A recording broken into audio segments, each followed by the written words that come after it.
omuntu mu bulamu alina emyaka ebiri emikulu ennyo mu bulamu bwe. Ogusooka gwe mwaka guno gwe twamazeeko ne tutandika omwaka omulala. Omwaka omulala gwe mwaka ogw'obulamu bwo nga guno ogutambula okuva lw'ozaalibwa okutuuka lw'oliva mu nsi. Omwaka ogw'obulamu omuntu abaako abantu b'atambula nabo okusobola okuguggusa gy'aba alaga. Muno mulimu abazadde, mulimu abo abayamba ku mukadde wo okukuzaala, mulimu abakulera mu buto, ate era mulimu n'abo b'okula nabo, b'ozannya nabo ng'okyali muto, mulimu b'osoma nabo, ate mulimu n'abo b'okolako nabo emirimu mu bulamu. Nze mu kwefumiitiriza omwaka guno nina bye nazudde ku mwaka gwange ogw'obulamu bye njagala okugabanako nammwe olunaku olwaleero. Wakati mu lugendo luno okuva mu buwere okutuuka lw'oliva mu nsi, obeerako banno bangi bwe mutambula, naye waliwo abatasukka mutendera gwa buwere, waliwo abasukkawo naye nga bambi tebasobola kugenda ku masomero gwe gye bagenda olw'ebizibu eby'enjawulo bye baba balina. Ne mu kusoma waliwo abagenda bawanduka wakati awo olw'ebizibu eby'enjawulo.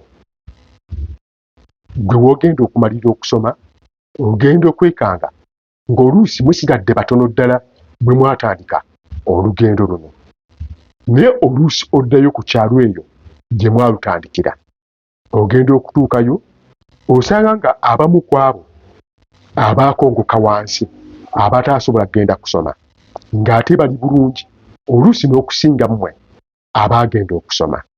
Neera osangayo bambi abali obubi ddala nga bwe bakulaba bagamba kimu nti kale singa naffe twafuna omukisa ogw'okusoma nga ggwe.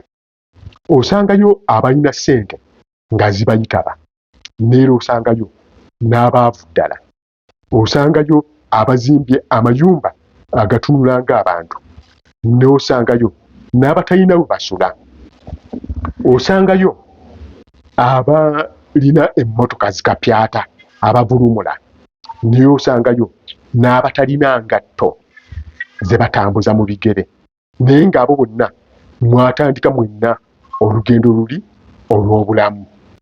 Banno bwe mwasoma abamu bafuna emirimu ate egyegombesa, naye waliwo b'osanga nga bo emirimu bakyaginoonya, waliwo ne b'osanga nga balina emirimu egyegombesa wabula nga bo bwebatuukirira muli ddala bo kennyini tebeegombesa kubanga nga kye bafunayo si kyekyo kyonnyini ky'osuubira.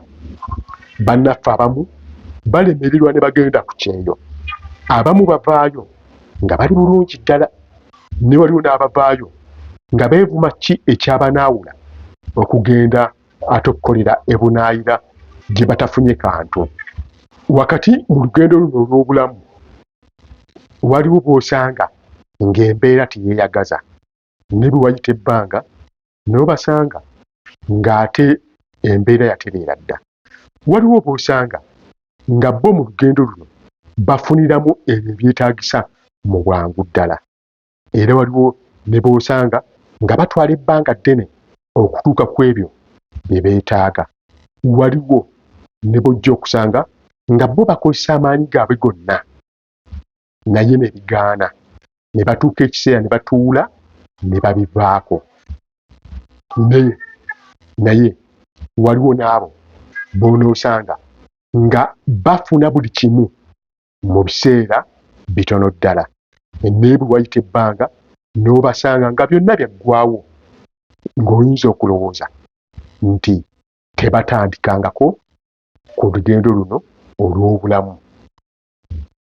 Mu mbeera yonna mwe tutambulira, mbasaba tusigale nga tuwuliziganya, noonya ku banno abo be muzze mutambula olugendo lw'obulamu. Gw'osanga gezaako okumanya embeera gye bayitamu. Oyo ayagala obuyambi mukwate ku kyebegabega omusomose omugga. Olugendo luno lw'obulamu tulutambula ffenna. Tetukkiriza kwawukana olw'ebyo ebintu bye tusanga wakati mu lugendo luno lwe tuyitamu. Mbaagaliza omwaka omulungi.